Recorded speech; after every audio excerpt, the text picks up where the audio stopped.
Many years ago, in the beautiful distant town of Akebe, there lived a poor widow named Adaku.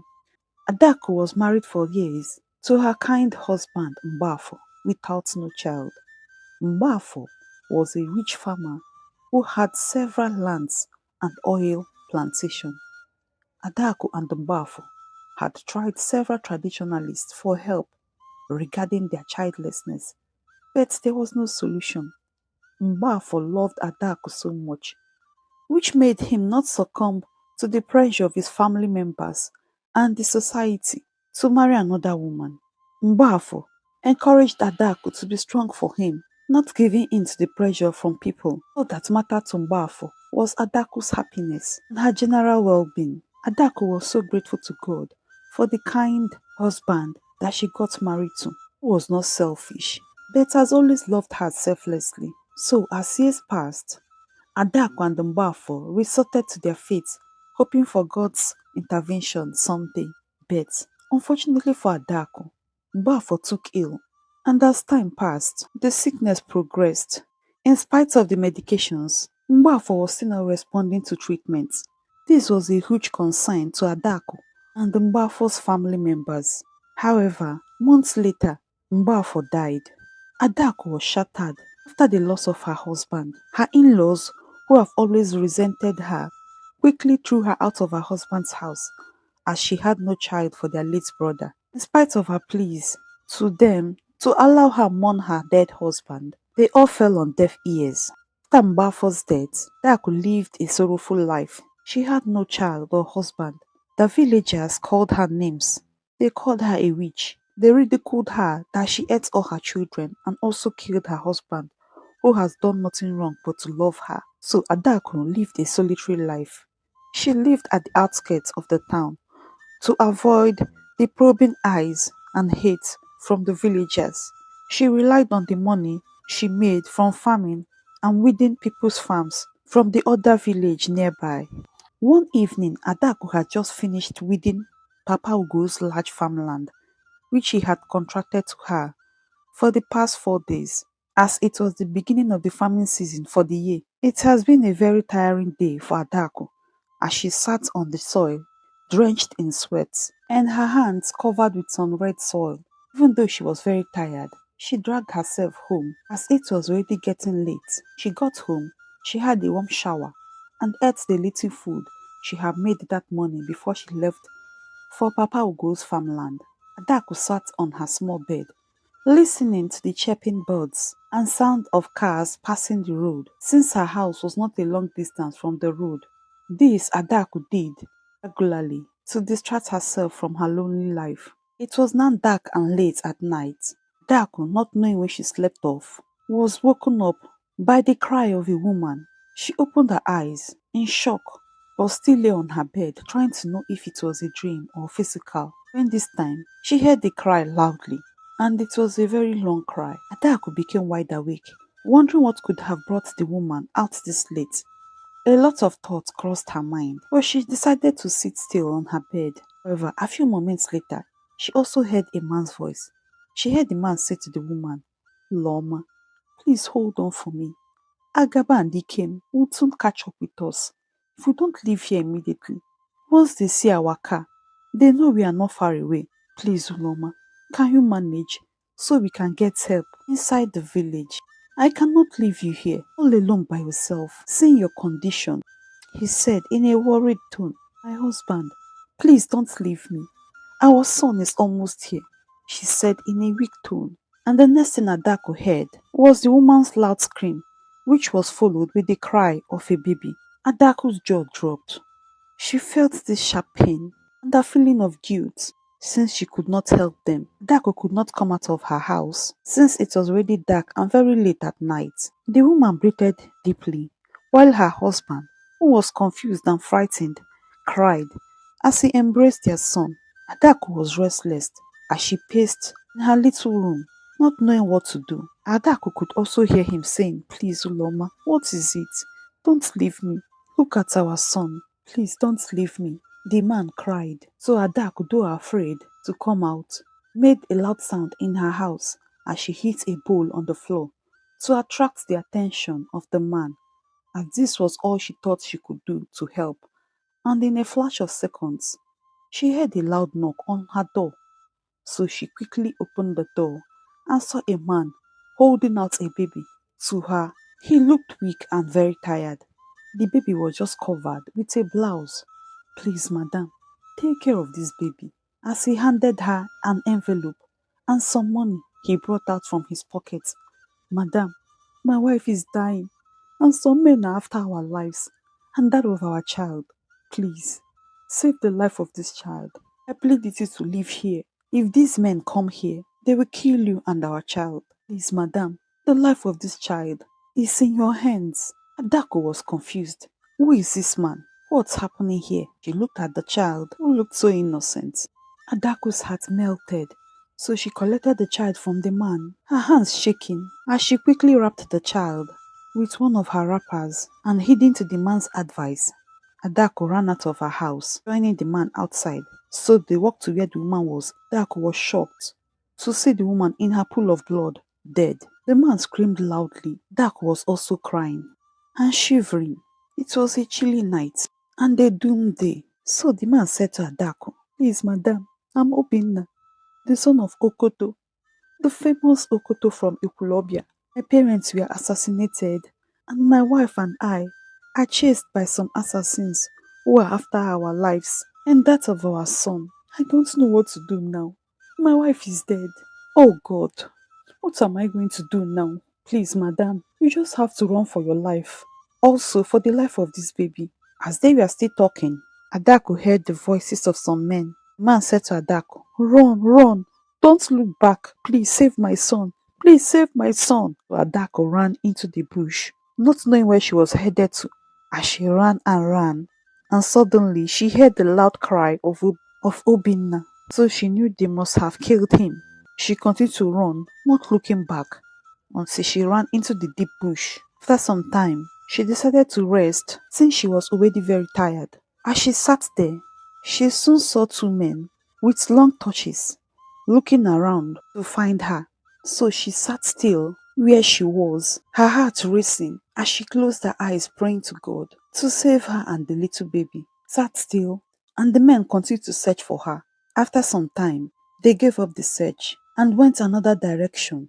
Adaku heaved a sigh of relief. She sat there for a long time, not knowing when she slept off. She was woken up by the tap of a hand, and when she opened her eyes, she saw an old man holding a dame gun. So looking at his dressing, she knew he was a hunter. "My daughter, why are you here all by yourself? You look tired and your feet are bleeding." That was how Adaku looked at her feet and saw it bleed due to the tearing of the bush on her skin. Hunter said to Adaku, "My daughter, you cannot continue to be here. Follow me." He beckoned on her. Adaku hesitantly followed the hunter home. The hunter helped Adaku with some warm water to bath the baby and herself. The man also brought her some clothes. He handed them to Adaku. He said to her, "My daughter, you can have them. This belongs to my late wife who died over 5 years now. I kept these clothes in memory of her. I have always lived here with her all alone." Adaku thanked the man and collected the clothes. Adaku gave the child a warm bath and gave him some warm water to drink. Old man also offered Adaku some food. So later on that evening, Adaku narrated all that happened to her. The man was so touched by her sad story. He was so sorry for the little baby whose parents tragically lost their lives. "You know, my child, I cannot understand this life. You see how life could be so unfair at this poor child. Circumstances surrounding his birth. It's so sad, my daughter. Don't worry. God will really bless you for saving this child. You can stay for as long as you want in my house if you want." The man reassured Adaku, who was skeptical if the old man was going to allow them stay. "Thank you so much, sir, for your kindness," Adaku responded as she forced a smile. However, Adaku spent a few months with the man, so she left the man's house to the town nearby, where she started her new life with the little money Obinna gave her the night he handed her over the baby. "So, my son, this is the story of your birth. I'm not your real mother. Your parents are dead. I know you can still remember and relate to some of the events that took place in our lives when you are still a child. So, my son, that is how you came into my life, and I bless God the day God brought you to me. You wiped away my tears and made me feel worthy again. I have always thought to myself that I was unworthy to live, felt there was nothing to live for. You brought me so much joy and happiness. I remember the first time you took your first step. It was so overwhelming for me, as it took you 1 year and 4 months to take that first step. Unlike some of your age mates who had made their first steps earlier in life, it also made me know the joy of motherhood. Even though it has been rough and tough these years, I'm grateful to God for who you have become today. You see, you're now a grown man. That was why I decided to let you know all this about yourself. Soludo broke down. He has always believed Mama was his biological mother. He felt this pang of pain and disappointment. He went close to Adaku, hugged her, and they both cried. Soludo said to Adaku, Mama, thank you for everything. Thank you for giving me life. And today, I'm now a man, well raised, and all the credits to you and God, who spared our lives and made it possible. If not for your strong support and hard work, I cannot be who I am today. Your blistered palms and feet are evidence of your hard work and labor to make sure I had a better tomorrow. Mama, I cannot thank you enough. Mama, look at your son now. Next week, I'll be called to the bar. Mama, you know you must be there. This will not be like my convocation and matric, which you absented yourself. I want to show it to the world. Let the world see the woman that made me my hero. Tears dropped from Adaku's sore eyes. She was elated and glad that her effort was not in vain. Soludo was an intelligent and hardworking child. Even though it was not easy sending him through primary and secondary education, Soludo was favored. After he sat for his SSCE exams, he came out in flying colors, and there was no money for him to go to the university. But fortunately for him that year, the new governor that was sworn in started a pet project which gave scholarship to the indigenes of the state. They were to write exams, and whoever passed the exams, governor would sponsor through the university. Soludo did not take lightly this opportunity, so he grabbed it with all his heart and studied so hard. And when the names of those that won the scholarships were published, his name was among the first 5. Soludo ran home to share the good news with Adaku, who was peeling some cassava that she wanted to use to prepare for fufu for the next market day. My son, you know I'm not educated. I cannot read the contents in this paper. To just say it as her eyes widened, seeing the joy on Soludo's face. Mama, don't believe this. I'm among the students that the governor would be sponsoring through the university. Adaku was so happy. She said to Soludo, I have always known that you would be great and that nothing could stand on your way. With this your strong determination, I assure you, the sky is just your stepping stone. Even though Adaku had a huge relief since she was not going to pay for Obinna's school fees through the university, she still had to provide for books, hostel fee, and other necessities for his stay in the university. A month later, as Soludo left the city for his university education, Adaku prayed for him and wished him well. My son, even though I'm going to miss you, you have been a part of my life all these years. But you know, this is life. You have to move on with your life. You have to grow. I trust you are going to come back to me very successful and also responsible, just as I have raised you. So remember that your hard work, without getting God involved in your life, will amount to nothing. So hold on to your morals. Adaku hugged each other tightly, so Soludo joined one of the buses that was traveling to the city. Adaku waved at him and trekked back to the village. Life in the university also came with its own challenges, but Soludo was determined. He graduated as the best graduating student from the law department, so got a scholarship into law school sponsored by the church, where he has always served in the legal department of the church, where he has always fellowship as an undergraduate student. Soludo has always wanted to be a lawyer.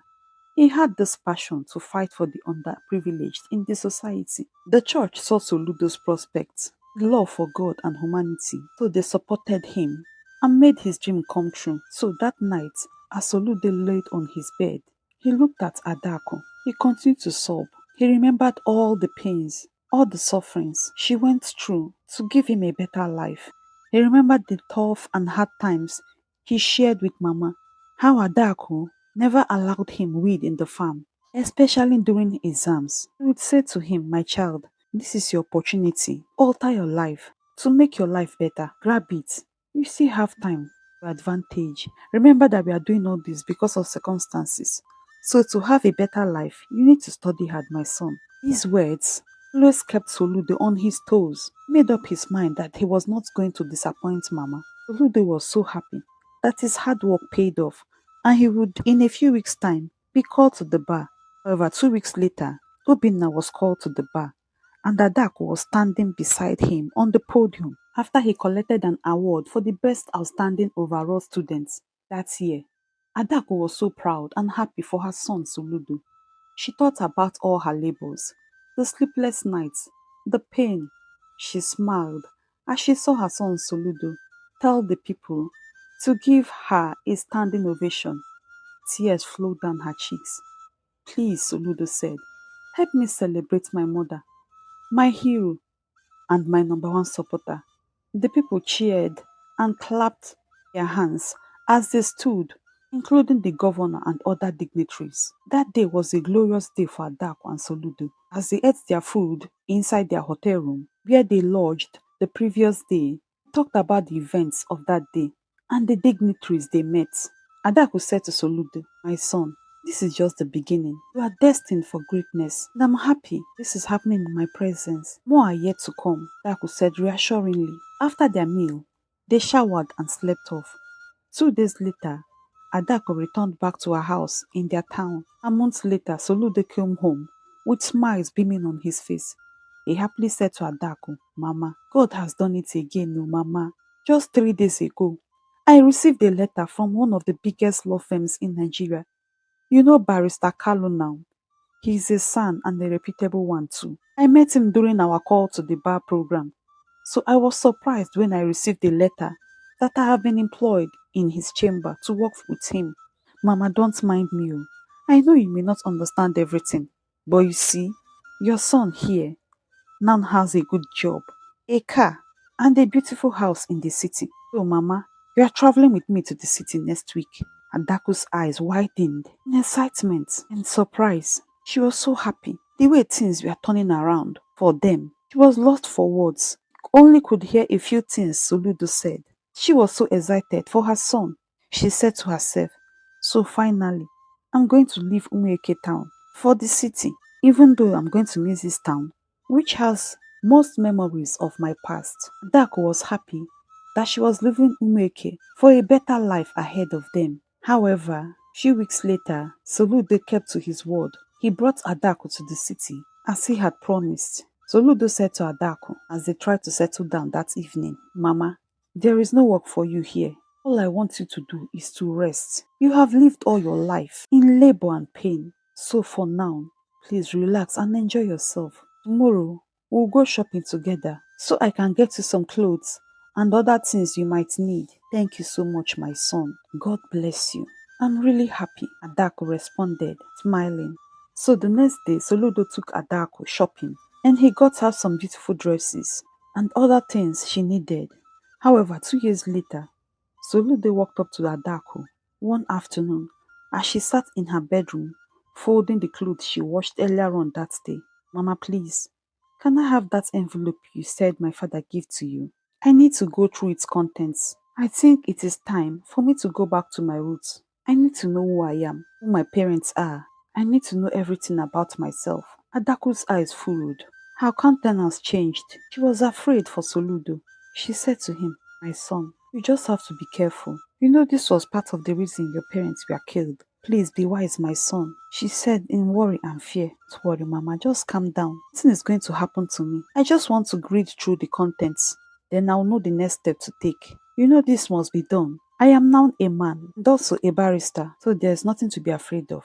So later on that evening, Soludo took his time to go through the contents in the envelope. He was shocked with the findings. He grabbed his car key and went to see Adaku, who was in the kitchen preparing dinner. "Ah, my son, are you going out?" Adaku asked. Yes, Mama, I'm coming. I need to see somebody right now. It's really urgent. So Soludo left in his car. Thank you so much for watching this story. Until this time, I really appreciate you all for your immense support, kind words, and love. I'm glad to have you all here. Please let's share our thoughts in the comment section, as we always do here. Stay tuned for the part 2 of this story, which should be coming your way soon. Please subscribe if you have not subscribed to this channel. Give this story a thumbs up, share with your loved ones and friends. And until we meet again next time, stay blessed and bye.